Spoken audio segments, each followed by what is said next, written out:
All right, we're joined in the media center here at Dover International Speedway by Martin Truex, driver of the number 78 Furniture Row Visser Precision Chevrolet. Martin, obviously coming to your home track, and a return to the site of your first NASCAR Sprint Cup Series win is always special, I imagine. But talk a little bit about coming back to the area this week and your expectations for the weekend.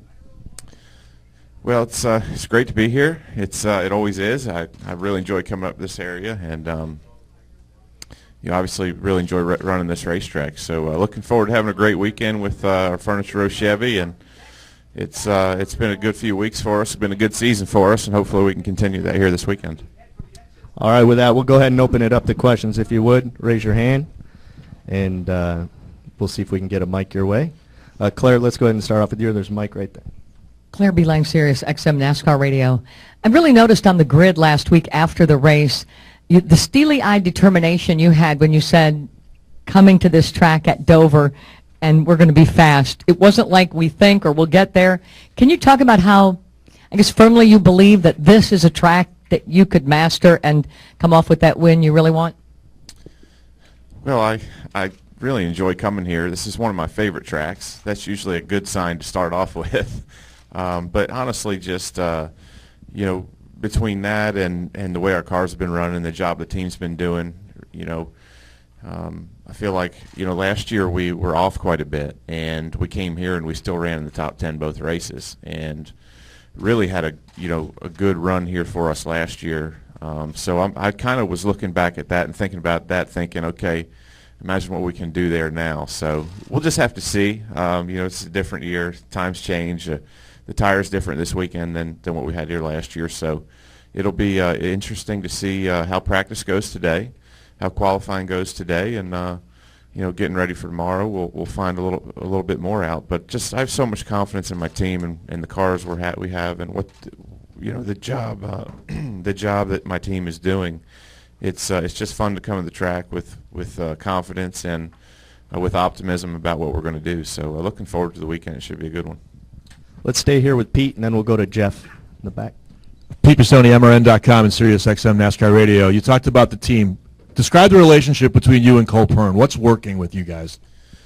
I think, honestly, everything's working. I think we just, we're just on the same page. We get along great. We have similar personalities. We kind of approach things the same way and think about things the same way. So, I guess he's like my Canadian brother, and we just enjoy racing together. We're having a great time. We're really having fun. He works so hard. He's so into it, and we're both all in. So it's just been fun to work with him. I've learned a lot from him already, and I feel like I've helped him some as well. So it's just been a good relationship that's provided a lot of success for both of us.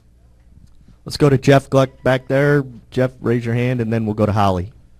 Jeff Gluck from USA Today. Martin, you said it's one of your favorite tracks, and you hear drivers say that kind of stuff all the time here. What about a lap here is so fun? Like, what's your favorite part about doing a lap here?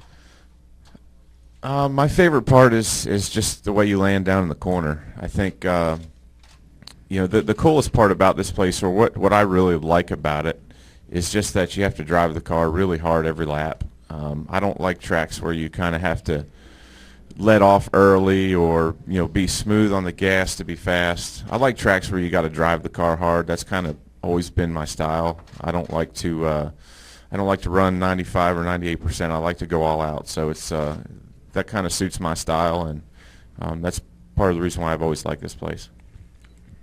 All right, Holly, and then we'll come up to Chris. Holly Kane, NASCAR.com.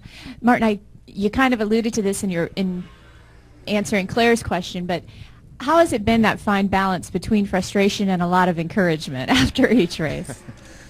I guess it just depends on how you look at it. I think for us it's, when you look at it from the side, we probably should have won or had a really good chance to win the last two races. It's a little bit frustrating because, doing this as long as I have, you understand how hard it is to put yourself in those positions. You never know when your next opportunity is going to come. But at the same time, for us, to come from where we did last year to be in those positions, to be running the way we are, honestly. I mean, Charlotte is one of my worst racetracks.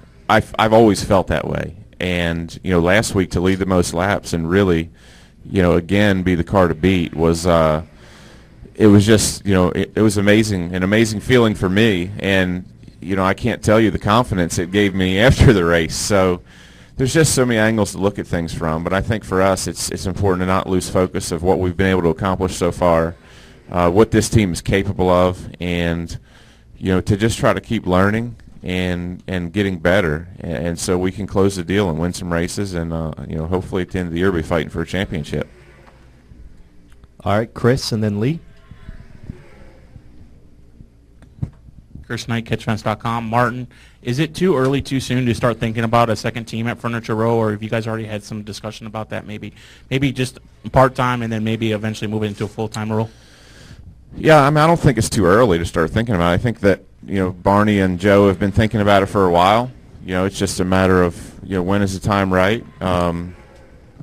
If the situation and everything works out the way they want it to, the way they want it to look, I think it'd be a good thing. I really like what we have right now. It's working well, and it's hard to think about changing something, but I think it'd be a good thing for the team, and certainly they have the capabilities of making it work, I believe. All right, Lee Spencer, and then Dustin Long. Martin, all the Chevys look like they've been strong this season, but you're the only one that's really been able to keep up with the Hendrick group week in and week out. When I say Hendrick, I'm talking about Stewart-Haas Racing, the Hendrick-powered cars. What's it going to take for the rest of the Chevys to get up to speed, and why do you think you're the only one that's really been able to kind of break that party?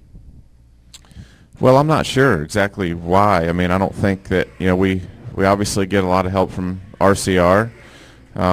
We share 100% of what we're doing with them. I'm not sure. I think this just I think it's just all in the details for us. Last year we struggled with some things. This year, I think RCR really helped us last year just get a consistent platform, towards the end of the year, and we were able to do that. And then this year we've just really been able to build on that and fine-tune on that. So, we haven't done anything drastic to our cars this year. It's just been a consistent platform that we've had to work off of, and something that our team understands, and something that's been consistent that we've been able to fine-tune. So, I don't know. I hope that stays the same. I hope we can continue to run with those guys and continue to push them to work harder. But the sport changes so fast. It's important for us to to keep working hard on it and trying to find more things and keep pushing the right buttons. Dustin Long, NBC Sports. Martin, how easy is it to repair a relationship with a fellow driver that you've had an issue with or they've had an issue with? Is that something that can be repaired over time, or is it you almost agree to disagree and you just go your way? I think that it's definitely something you can repair. I think it depending on how big the situation was, or how big of a deal the altercation was, kind of dictates how long I guess it takes to repair it. But I think most guys around here get along pretty well. I can't really think of two guys that absolutely can't stand each other in the garage. So I think everybody's pretty civil. And a follow-up, Dustin? And is there an example in your career where there was a dust-up with somebody that you were upset with that eventually got over after a bit of a time, or beyond just the normal week later? Yeah, for sure. There's a few instances. I think the most recent one this year was, Tony Stewart was mad at me at California. He thought I cut him off, so he ran into me, and just kind of flipped out after the race and called me every name in the book. And I was like, all right, we'll give you a few minutes to calm down. And he texted me that night and was felt bad about it and was sorry. So you kind of just get caught up in the heat of the moment. Everybody races and drives with so much passion out here, and so much. You put so much into this, and it's there's so much that goes into your team, thinking about your team and doing a good job for them. And, honestly, this is our job, and this is at the same time kind of our passion and what we love to do. And when things don't go the way you want, sometimes you kind of fly off the handle, especially when somebody does something stupid. But when you sit back and think about it, you realize, you look at it from every angle, and most of the guys are pretty level-headed out here, so we all get along pretty well for the most part. Kelly? Kelly Crandall with PopularSpeed.com. Martin, you mentioned your confidence coming in here, but have you reached the point now with how well everything is going with the 78 team that you feel like anytime, any week you show up at any racetrack, you feel like you can win? I really do, honestly, and especially, after last weekend. Again, Charlotte's not been a great track for me throughout my career, and to run the way we did last week was just awesome. So yeah, I mean, I don't think there's anywhere we can go and not be competitive. Martinsville's one of my worst tracks, and I think we ran 6th there. So just a credit to the team and what they're doing. And yeah, I mean, I feel like we can go anywhere and have a shot at winning right now, and hopefully we'll be able to keep that around till chase time when it matters. All right, last question right here. Yeah, Martin, Pat Princeby, WGAL-TV. We got in here a little bit late, but given the fact that you have won here before, is there more of a comfort zone coming back to a place where you have won at, especially a place like this where a lot of guys either love or hate? Yeah, I mean, this is definitely a comfort zone for me. But again, there's been years where we've come here and not run well. It's just, it takes the whole package. It takes a great team effort. Right now, we have momentum. Our cars are working well. We really understand, I think, that kind of what our cars are doing and what to expect for the weekend so far. But there's a new tire here this weekend, and we'll have to figure that out. So this sport's really, really difficult. It changes a lot. And this is a place that can catch you off guard. So we're super optimistic, but our eyes aren't closed, and we're working hard and going to make sure we do the right things this weekend to be competitive. And with that, we'll wish you the best of luck for the rest of the you. weekend. Martin, thanks for joining us. Appreciate it. Thanks.